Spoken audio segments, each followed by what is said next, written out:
Subscribe करें हमारी channel को और बेल आइकन को क्लिक कीजिए ताकि आने वाली नोटिफिकेशन आपको जल्द से जल्द मिल सके। Hello, good morning student.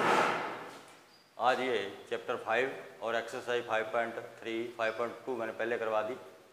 आज इसमें ज़्यादा नहीं है, बस मैच करना है आपको। क्लास 6 है और ये तारीख 2। तो match the following straight angle. तो स्ट्रेट एंगल इस तरह का आता है, ये एंगल इस तरह से, हाफ रेवोल्यूशन बोलते हैं इसको। तो आपने मैच करना है, ये मैं ऊपर लिख देता हूँ, ये हाफ रेवोल्यूशन इस तरह का।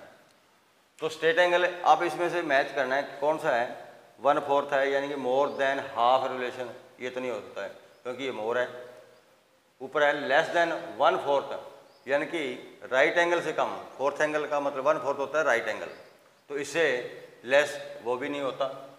इसके बाद 1/4 ऑफ ए रेवोल्यूशन, ये भी नहीं है। हाफ ऑफ रेवोल्यूशन, तो हाफ ऑफ रेवोल्यूशन इस तरह का होता है।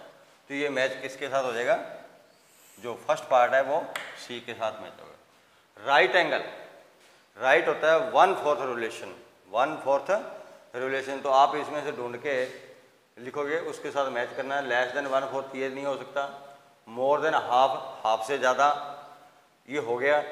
तो 1/4 ऑफ ए रेवोल्यूशन, तो ये कौन सा बन जाएगा, इसका इस तरह का,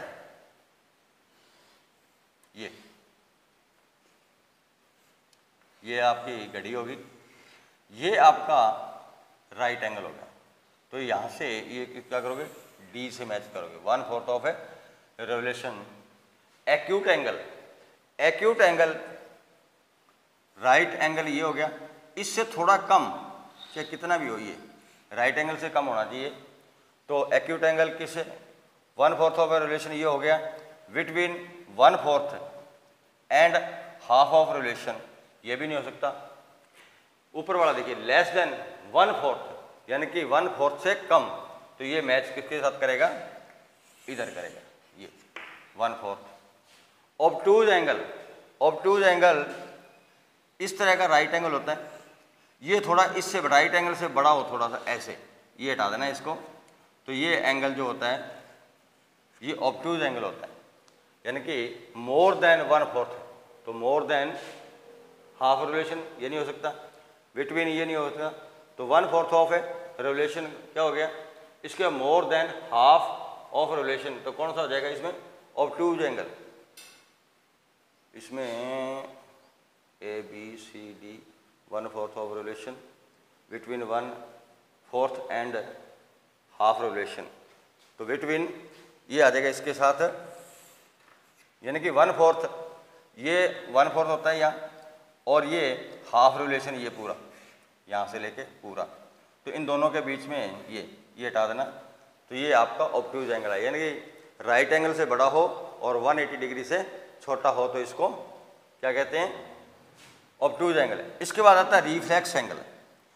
रिफ्लेक्स एंगल इस तरह का, 180 से मोर एंड 360 से कम। तो इसमें क्या आएगा, more than half revolution, more than half से ज़्यादा होना चाहिए। तो ये पूरा यहाँ इधर करोगे तो हाफ हो जाएगा, या आप इसको ऐसे करो, मैं थोड़ा सा दूसरा कर देता हूँ, ये इस तरह से मोड़ देता हूँ, ये इधर ऐसा करोगे तो ये हाफ हो जाता है, ये थोड़ा हाफ से ज़्यादा हो गया, तो ये half, more than half revolution, तो ये आ जाएगा यहाँ से, जो बी है वो 5th के साथ मैच हो जाएगा, यहाँ ये आपका मैचिंग हो जाएगा। नेक्स्ट क्वेश्चन है, classify each one of the following angles as right angle, straight angle, acute angle, obtuse angle और रिफ्लेक्स एंगल। आपने ये फिगर दे रखे हैं, ये दे रखा है, ये दे रखा है, आगे आइए, इधर वाला ये बना रखा है, ये बना रखा है, और ये है, ये है। आपने इसमें से जो साइन लगा रखे हैं मैंने बीच में, ये इस तरह के, इन्हीं को क्लासीफाई करना है। ये लगा रखा है, ये लगा रखा है। तो ये एंगल बताने कौन कौन से हैं। तो पहला देखिए, ये राइट एंगल से कम है, राइट एंगल इस तरह का होता है, ये बीच वाला, लेकिन ये राइट एंगल से इस तरह का है, ये थोड़ा कम है। ये राइट एंगल इधर हो गया, ये थोड़ा सा कम हो गया, तो ये हो गया एक्यूट एंगल। इसको बोलते हैं एक्यूट एंगल। क्यों? क्योंकि ये राइट एंगल से कम है। नेक्स्ट, ये हो गया राइट एंगल से more than right angle less than 180। तो ये 180 या ये पूरा 180 होता है, लेकिन ये लेस है 180 से और ग्रेटर है ना राइट एंगल, तो ये obtuse angle, OBTU, obtuse angle. तो ये दोनों एंगल क्लासीफाई हो गए। ये ऑब्ट्यूज एंगल है, ये एक्यूट एंगल है। नेक्स्ट, ये देखिए पूरी एंगल ये स्ट्रेट एंगल यानी कि लाइन है एक, और इससे बिल्कुल बीच में ये राइट, और ये इस तरह का जो एंगल है ये निशान होता है, ये एक होता है, ये इस तरह का, ये आर्क है, ये एक राइट एंगल का ही साइन होता है, तो इसे राइट एंगल लिखेंगे। पूरा राइट एंगल, इसकी जो मैग्नीट्यूड होता है, मेजरमेंट होती है राइट, यानी कि 90 डिग्री होती है, तो इसको राइट एंगल।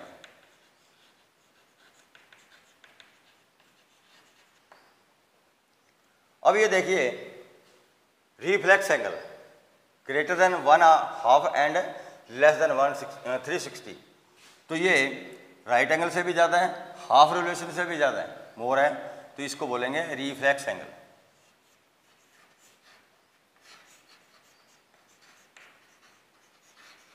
रिफ्लेक्स एंगल 180 से मोर एंड 360 से लेस होता है, तो ये रिफ्लेक्स एंगल। ये बिल्कुल ये लाइन है, बिल्कुल स्ट्रेट लाइन है, तो ये हाफ रिवोल्यूशन है। और हमने यहाँ इधर भी किया था स्ट्रेट एंगल के बारे में, ये रहा स्ट्रेट एंगल, इसकी थी हाफ ऑफ रिवोल्यूशन, तो ये हाफ ऑफ रिवोल्यूशन है, यानी कि आधा। ये इस तरह से मैं यहाँ वॉच बना देता हूँ।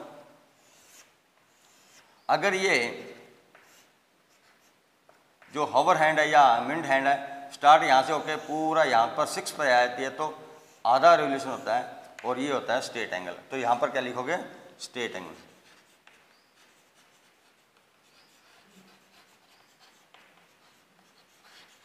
ये स्ट्रेट एंगल। अब नीचे एक फिगर M बना रखा है, इसके अंदर ये साइन दे रखा है, ये साइन दे रखा है, ये आपको बताना है कौन सा क्लासीफाई करना है। तो दोनों ही राइट एंगल से कम है, ये भी राइट एंगल से कम है, ये भी राइट एंगल से कम है, तो ये दोनों साइन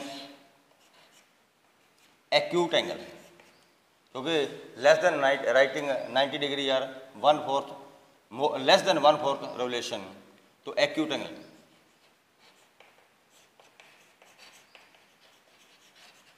तो 5.3 चैप्टर के अंदर ये क्लासीफाई और मैथ्स के 2 ही क्वेश्चन थे, ये आपको कंप्लीट हो गए। अगर इसमें से नहीं समझ में आए तो आप कमेंट बॉक्स में लिख सकते हो, और काम साफ सुथरा कॉपी पे होना चाहिए, नेट एंड क्लीन। और कॉपी आप चेक करने के लिए जब मर्जी भेजो, मैं स्कूल में होता हूँ और चेक कर दूँगा आपकी, उसमें गलती वगैरह करने की संभावना नहीं है, आप करना मत इसमें। अगर आपको गलत लग रहा है तो आप मुझे बता देना या फ़ोन करके बता देना, तो उसमें आप सुधार कर सकते हैं।